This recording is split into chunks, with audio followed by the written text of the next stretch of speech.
अपनी ऐसी कौन सी फिल्म है जिसका सीक्वल बनाने के लिए एसआरके पूरी तरह से तैयार है और बहुत उत्सुक भी? ऐसी कौन सी फिल्म थी जिसके बनाने के लिए एसआरके ने एड़ी चोटी का जोर लगा दिया और देश विदेश के क्रू और वीएफएक्स की मदद ली? आज हम बात कर रहे हैं शाहरुख खान की सुपर हीरो फिल्म रावण की। 2011 में आई अनुभव सिन्हा द्वारा डायरेक्ट हुई ये हिंदी भाषा में बनी सुपर हीरो फिल्म काफी चर्चा में आई थी। रावण उस समय बनी सबसे महंगी फिल्म थी जिसका बजट 238 करोड़ था।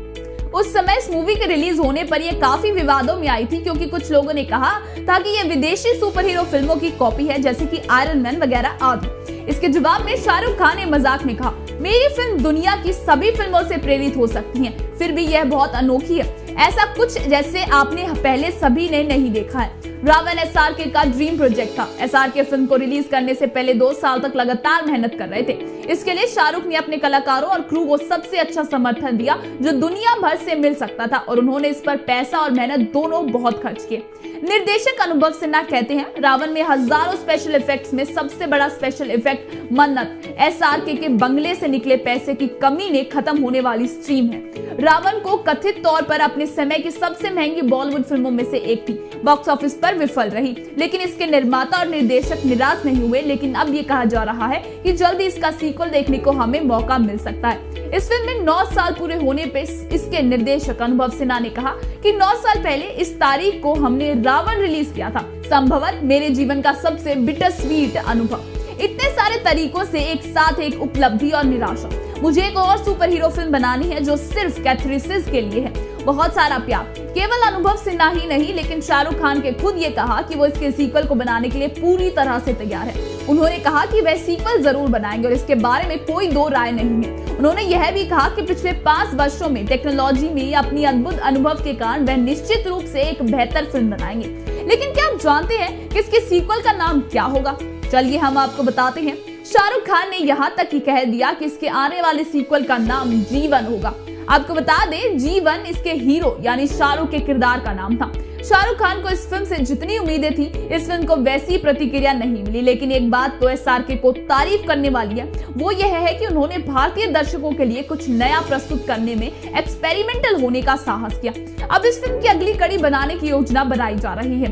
एक अखबार को इंटरव्यू में अनुभव ने कहा कि वे दोनों इस साल जून में परियोजना के बारे में भी बात करते हैं। फिल्म निर्माता ने दोहराया कि सीक्वल की मजबूत संभावना है, क्योंकि एसआरके काफी उत्सुक है।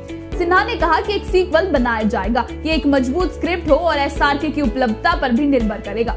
इस फिल्म में शाहरुख खान, अरमान वर्मा, करीना कपूर खान, अर्जुन रामपाल, सहाना गोस्वामी और टॉम वू प्रमुख भूमिकाओं में थे।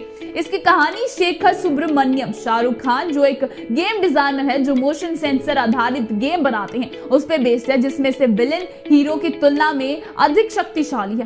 पूर्व खेल की वर्चुअल दुनिया से भाग जाता है और वास्तविक दुनिया में प्रवेश करता है। उसका उद्देश्य शेखर के बेटे के गेम आईडी लूसिफर को मारना है, क्योंकि वो रावण की शक्ति को चुनने देने वाले एकमात्र खिलाड़ी है। लगातार पीछा करते हुए परिवार को रावण को हराने और उसकी रक्षा करने के लिए वर्चुअल दुनिया से जीवन को बाहर लाने के लिए मजबूर किया जाता है। लेकिन इस मूवी ने काफी प्रॉब्लम फेस किए, जिनमें से कंटेंट लीक्स और कॉपीराइट चैलेंजेस भी थे।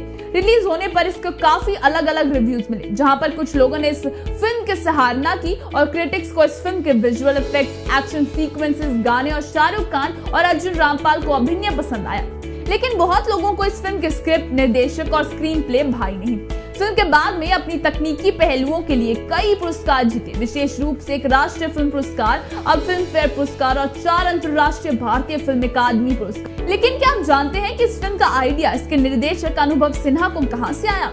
फिल्म के विचार की शुरुआत तब हुई जब फिल्म के रिलीज होने से करीब 6 साल पहले अनुभव एक कमर्शियल देख रहे थे, जिसमें 2 बच्चों को रोबोट से एक इंसान को कंट्रोल करते देखा गया था। सिन्हा ने कमर्शियल पर आधारित 3 पन्नों की एक छोटी सी कहानी लिखी, जो उन्हें लगा कि एक फिल्म में बनाई जा सकती है। इसके बाद इस फिल्म को बनाने से पहले अनुभव और एसआरके ने बहुत रिसर्च की। अनुभव और शाहरुख ने रावण बनाने से पहले दुनिया भर की कई भाषाओं में 200 से अधिक सुपरहिट फिल्में देखी। इस फिल्म के लिए एसआरके और अनुभव ने दुनिया की सबसे बेहतरीन कलाकारों का इस्तेमाल किया गया। क्या आप जानते हैं कि इस फिल्म के साउंड इफेक्ट किसने दिए हैं? ऑस्कर विजेता रैशल पोक्यूटी ने साउंड इफेक्ट्स डाले हैं। फिल्म के लिए किए गए साउंड इफेक्ट की टीम की लॉस एंजलिस में बुलाया गया था। 1994 की हॉलीवुड फिल्म स्टारगेट के जेफ क्लेक्सर को विजुअल इफेक्ट्स के सुपरवाइजर की जिम्मेदारी दी गई थी। लॉथिंग इन लॉस वेगस प्रसिद्ध की निकोला फोटोग्राफी के निर्देशक थे, जबकि फिल्म अकादमी पुरस्कार विजेता मार्टिन वॉलेस द्वारा एडिट की गई थी। विशेष प्रभाव को जोड़ने का कार्य लंदन, पेरिस और बैंकॉक सहित कई विशेष स्टूडियोज में आउटसोर्स पे किया गया था। साथ ही अमेरिका में भी फिल्म के टाइटल को भी बहुत मीडिया अटेंशन मिला था, क्योंकि फिल्म का टाइटल इसके विलन रावण पर रखा गया था। खान को सलाह दी गई थी कि वह अपने किरदार के नाम पर फिल्म का नाम रखें, लेकिन उन्होंने अच्छाई और बुराई के बीच निर्भरता का हवाला देते हुए ऐसा करने से मना कर दिया। इन सब बातों से पता चलता है कि इस फिल्म को बनाने में कितनी मेहनत की गई थी। उस समय टेक्नोलॉजी के इस्तेमाल से, VFX और स्पेशल इफेक्ट से इस मूवी ने हमें एक इंटरनेशनल फिल्म का अनुभव दिया। बच्चों को यह फिल्म खास पसंद आई थी, लेकिन क्या आप जानते हैं कि इस फिल्म को शाहरुख खान अपने बच्चों के लिए बनाने चाहते थे? जी हाँ, शाहरुख खान ने यह फिल्म आर्यन खान और सुहाना खान को समर्पित की थी। शायद यही वजह थी कि उन्होंने इस फिल्म को बनाने में कोई कसर नहीं छोड़ी। इस फिल्म के लिए दुनिया भर से कलाकारों को बुलाया गया। चीनी अभिनेता जैकी चैन को कथित तौर पर फिल्म में एक भूमिका के लिए संपर्क किया गया था और बाद में चीनी अमेरिकी अभिनेता टॉम वू को फिल्म का हिस्सा बनाने के लिए साइन किया गया था। इस फिल्म में सभी गाने उस समय सुपर हिट हुए थे। चमक चलो गाना तो इतना मशहूर हुआ था कि एयरटेल द्वारा एक सर्वेक्षण में भी इस गीत को भारत में उस वर्ष का सबसे अधिक डाउनलोडेड किया गया गीत और वीडियो नामित किया गया था। शाहरुख ने अंतर्राष्ट्रीय गायक एकॉन को 2 गाने चमक चलो और क्रिमिनल के लिए न्योता दिया था। 2000 भारत के फिल्मफेयर अवार्ड्स के एकॉन के बेस्ट मेल प्लेबैक सिंगर के लिए नॉमिनेशन मिला। इस फिल्म में कॉस्ट्यूम से लेकर मेकअप तक सब भी बहुत ही मेहनत लगी है, क्योंकि ये सुपर हीरो मूवी थी, इसलिए फिल्म में जो जीवन ने सूट पहना था वह सिलिकॉन, स्टीरोफोम और रबर से बना है और कहा जाता है कि यह काफी भारी है। SRK ने कहा कि सुपर हीरो सूट में शूटिंग के बाद उनको 5 किलोग्राम वजन घट गया था। शाहरुख खान को बिना ब्रेक के प्रोस्थेटिक मेकअप दिन में 8 से 10 घंटे तक करना पड़ता था, जिसमें उन्हें खाने पीने में भी मुश्किल होती थी। शाहरुख ने कहा, हम गर्मी के बीच में मुंबई में फिल्म के कुछ हिस्सों की शूटिंग कर रहे थे। कॉस्ट्यूम में सभी स्टंट करना बहुत मुश्किल था, लेकिन जब मैंने अंतिम उत्पाद को देखा तो मुझे लगता है कि यह इतनी मेहनत करने के लायक था। निर्देशक सिन्हा ने कॉस्ट्यूम के बेसिक कंसेप्ट को बनाने में लगभग 3 महीने बिताए। फिल्म में शाहरुख खान के कुल 21 कॉस्ट्यूम्स बनाए गए थे। फिर सुपर हीरो सूट की कीमत 10 मिलियन रुपए यानी कि 1 करोड़ थी। इस फिल्म का निर्देशक अनुभव सिन्हा SRK की पहली पसंद नहीं थे। खान ने सिर्फ में आदित्य चोपड़ा और करण जौहर सहित फिल्म में लिए गए निर्देशकों से संपर्क किया, लेकिन उन्होंने मना कर दिया। अपने एक्शन सीक्वेंसेस के लिए मशहूर इस फिल्म को पहले खान एक साधारण पारिवारिक ड्रामा बनाना चाहते थे, बाद में एक एक्शन फिल्म में विस्तारित हो गई। आज क्या आप जानते हैं कि रशिया के प्रेसिडेंट इस फिल्म में शाहरुख खान को सेट में देखने आए थे? मुंबई में फिल्म की शूटिंग के दौरान रूसी राष्ट्रपति दिमित्री मेदवेदेव ने खान को काम करने को लिए यशराज स्टूडियोज का दौरा किया। तमिल सुपरस्टार रजनीकांत और अभिनेता प्रियंका चोपड़ा संजय दत्त फिल्म में कैमियो में नजर आए थे। और ये ही नहीं, बॉलीवुड के महानायक और मेगा स्टार अमिताभ बच्चन ने फिल्म के लिए अपनी आवाज दी थी। रजनीकांत इस फिल्म में अकेले साउथ इंडियन एक्टर नहीं थे, लेकिन फिल्म आने से पहले खान ने कथित तौर पर अभिनेता कमल हसन से बड़े पैमाने पर फिल्मों के निर्माण के बारे में सुझाव लिया, जो हसन की दशावतारम से प्रभावित थे। लेकिन बहुत फैंस ने इस रावण की तुलना अमेरिकी फिल्मों से की थी। कुछ लोगों ने इनमें बहुत समानता देखी और इसलिए ये मूवी चर्चा में रही। जैसे कि बहुत लोगों ने कहा था कि रावण का प्लॉट टर्मिनेटर 2 फिल्म से काफी मिलता जुलता था।